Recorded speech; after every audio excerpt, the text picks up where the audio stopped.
Hi, my name is David, and I'm sitting here with Jeffrey, and we're setting up an objective, a general objective for a department, Design and Food Science. And it is called Realization with an S. The short form is REAL. We're saving that. Okay, data has been saved. Great. That's it. And we're done. How can we check this? Go to setup. Now we're going to set up and check. Yes. And we're going to go here. And let's pick a third interim report. Academic. Where is our academic third interim report? And then objectives. So we're going to go to objectives. We're going and to there add. should be.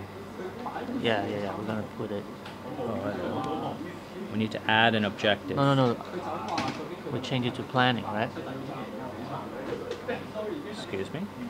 We don't call it planning. We call it Yes. realization. Is it there? Yeah, here's a realization. Cool. Data has changed. Save. Save. Oh, wait. And I think we delete the planning. Okay. Great. Yeah, that's it. Should we just do this for him right now? All of these things? Sure. Okay, great.